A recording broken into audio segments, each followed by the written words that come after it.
Okay, I'll just show you how to tone a print. So if you want to get rid of the blue, so this is a print I did earlier.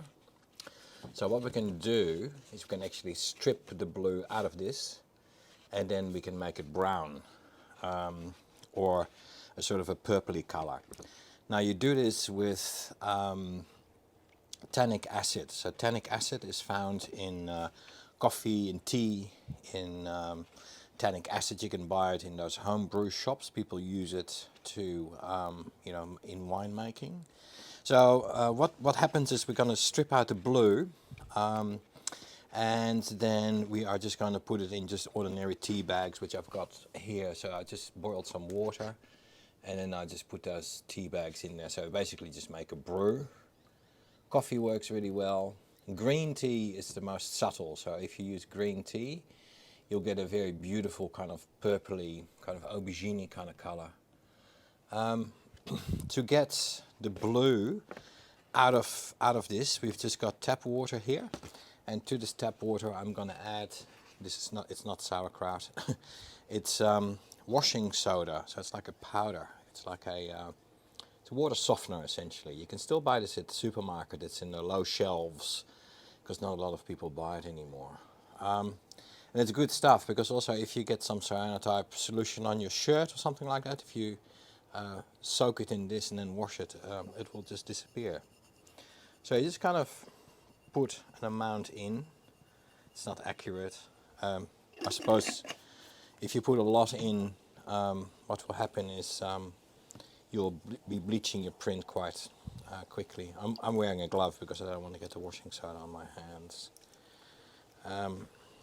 So you kind of mix it in so it sort of dissolves. It doesn't dissolve very quickly, but a little bit of persuasion, and here we go. So this print needs to be dry. So if your print is wet, it doesn't really work that well. So make sure you've got a dry print. And also make sure you do it with a print, just a test print first, because you can't reverse it. So once you've actually taken the blue out, that's it. No more going back. So let's have a look. So I'm gonna put it in, and you'll see very quickly that the blue is starting to disappear. You can see at the edges here, it's starting to disappear already.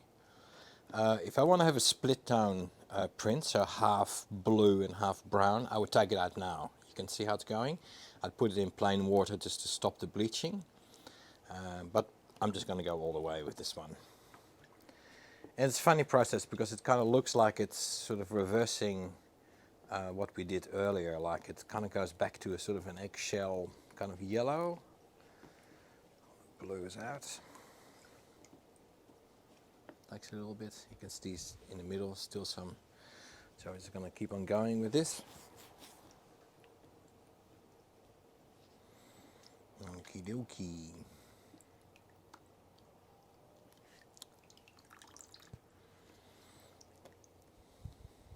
I suppose the longer you leave it in here, I mean your image is finally going to be completely disappear.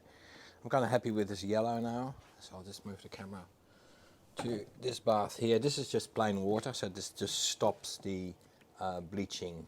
So it's just like a stop bath, but just with tap water.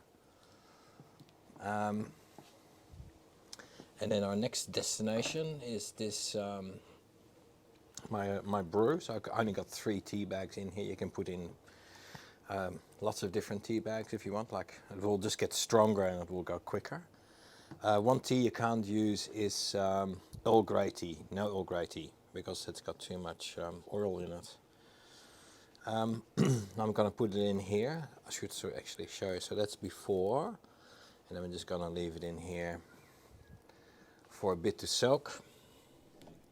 Of course, again, the longer you leave it in this, the more intense the color brown will be.